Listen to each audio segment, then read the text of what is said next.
Is this where we get into the therapist is evaluating matters of fairness and equality in the relationship? So in your work with gender differences, men power, women's power, how does that play into your model, the gender part? Well, it's complex. I mean, it can look very different. Certainly there are women who do have a lot of power in a lot of different ways.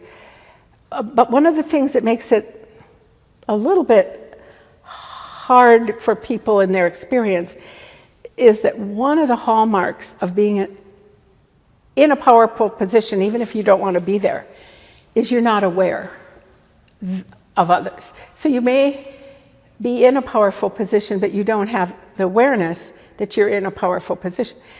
People who, and by that your schedule, your needs, your interests are shaping what your partner's doing more than they're shaping you. And so if you're in a less powerful position, like if you are, going back to the military, if you're in the lower ranks, you know that, I mean, that's very overt.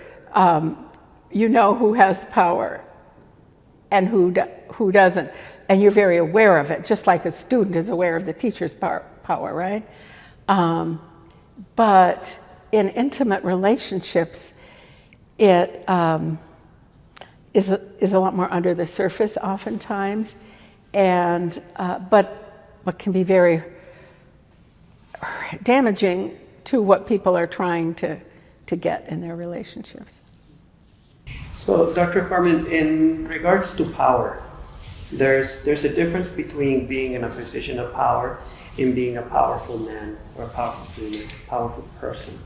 We find that sometimes veterans, when they go to their families, it's like they're not too aware of the level of influence, the level of power that they have in their families. And sometimes they go between recusing their contribution and their gains go with it. What are your thoughts in terms of being aware of one's power or one's influence?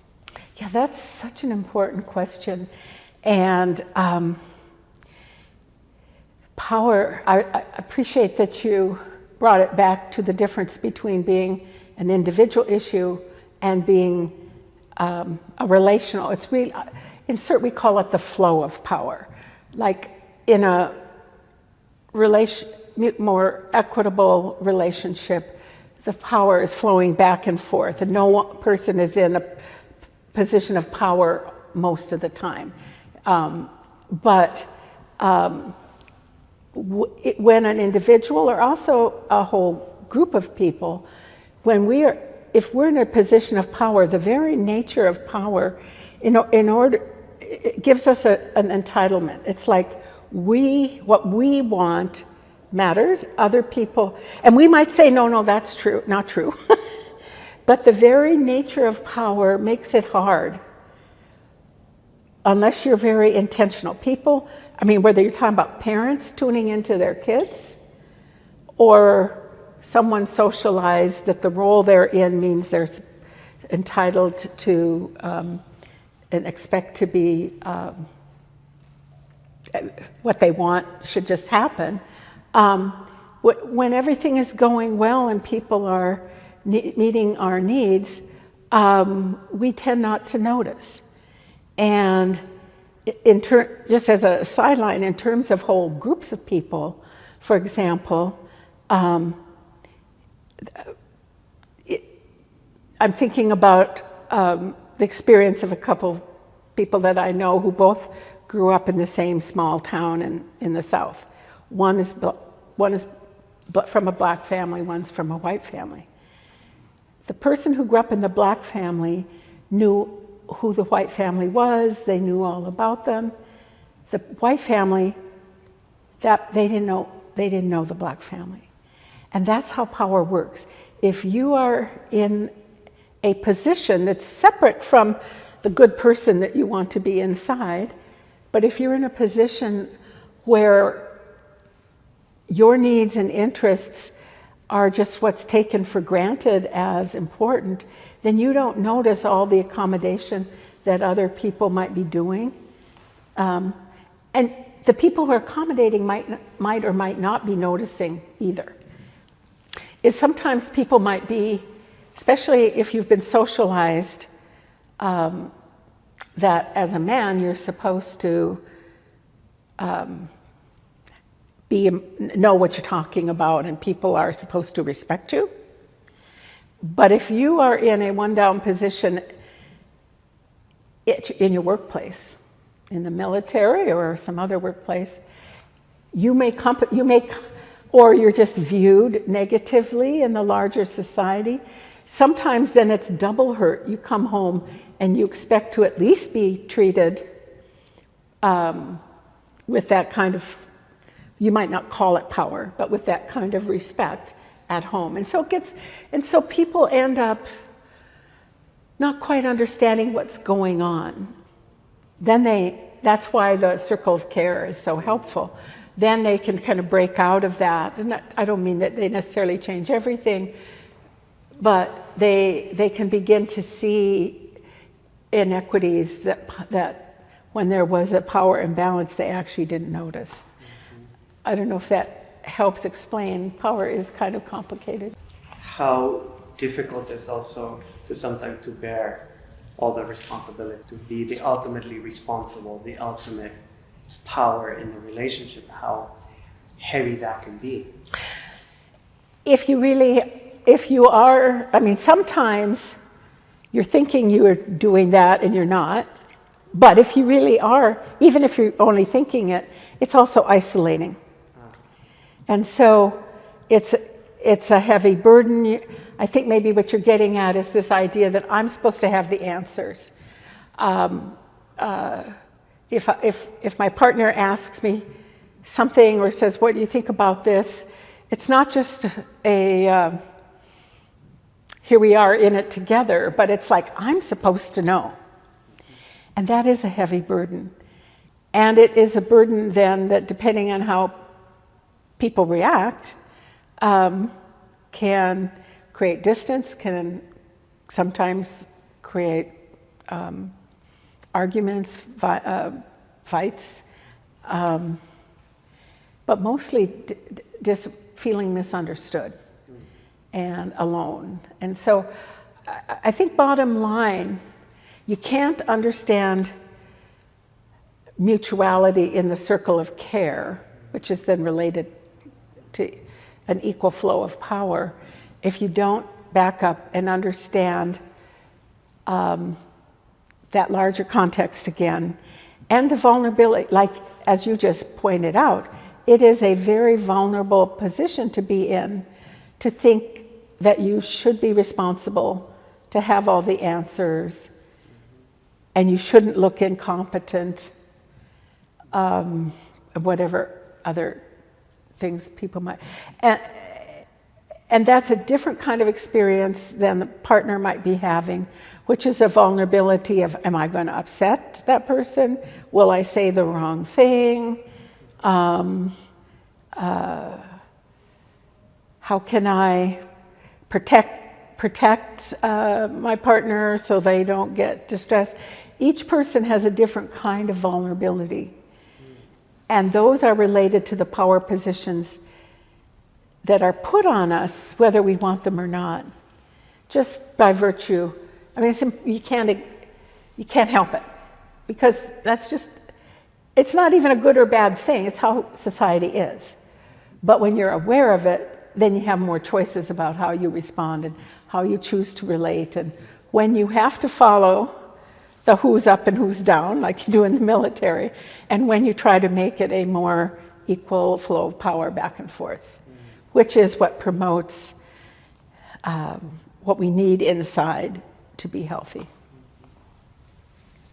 So another thing that we see in clinical work, that it's often the case that what veterans tell us is that there's this expectation outside in society that they are the strong, they are the powerful, that they have their lives disciplined and this way. And what we hear in the therapy room is that they don't feel like that. That actually they feel the complete opposite. Mm-hmm. And in many ways they experience things that they make them feel powerless. Yes. Yes, exactly. I mean, that is just such a common experience, and why understanding that flow of power can be challenging if you don't have a therapist who has been trained in working with those issues, because if you, I mean, there's a whole, it could play out differently depending on who's involved and what their experience is with. I may even have been, had experiences of abuse in my own life, or at least I've been discounted. And I've learned to follow the rules and do what I'm told. And there's this social message that tends to be a masculine message. If women can get it when they're in positions of authority, I think it probably gets amplified in military positions, that you're supposed to know what you're doing, you're supposed to be in charge, you're never supposed to make mistakes, and others are depending on, literally their lives might be depending on that. And so to feel like now your partner, your wife or your children is saying, or your therapist is saying you've got power, it doesn't fit your experience. And yet what our clinical, as we've looked at our practice, what we see happen over and over and over again is it's those very messages that tell us we should be powerful, and they are not attainable. Nobody can ever know what they're doing all the time. And if they do, that's probably, if they think they do, that's really scary. All of us do better when we're open to the idea that somebody else's input might be important, that we want to learn, from the ground up as well as the top down and all that sort of stuff. And so, others, people who study masculinity in particular, say that this is just that is how it's not, just because you don't feel powerful doesn't mean you're not having an influence on others, which is another name for saying you have power. And so once you pay attention to that circle of care, and you have a kind of a new lens, a new way of looking at yourself and your experience, then you're not only are you able to see yourself differently and your family members differently, but they see you different. You start relating differently, and then they see you differently. But it is absolutely predictable that you may feel really powerless. And if you've been socialized that you're supposed to be in that powerful position, then anytime somebody else has an impact on you, especially your intimate partner, it feels like they have control over you that they shouldn't have. But you can't be in a relationship. I mean, it just is impossible if the other person isn't having an influence on you. Whether that's an emotional influence that makes you feel uncertain inside, or helpless inside, or needy inside, or whether it's an influence like, well, I'm doing this, but I don't really want to. And you might remember our colleague Douglas Hunegard, who used to talk a lot about the difference between doing something sort of I'm checking things off a list. Okay, she wants me to do this, she wants me to do that, or I'm just doing this because the other person wants, and it feels begrudging. It feels like I'm doing it because they're making me, which is really different than when you're actually attuned to your partner and you know what they need, and you're doing it not only because you know what matters to them, but because it matters to you what their experience is. And it's hard to explain that until you've been in it, but trust me, it's worth it. It's worth it. I guess that's what I would want to say. It can feel, and we've been emphasizing more the male part in part because the military culture is kind of an exaggeration of patriarchal ideas, masculine ideas, that very few people actually want to live. I mean, they're ideas. They're not how people who love each other it's not what it means to be a good man or a good partner. It's not what people want, as you said earlier. But it can make you feel uncomfortable when you haven't been taught, when you don't know, and it's not your fault. It's not your fault that you don't know. But who taught you? Where's the model? Circle of Care is a model to start with.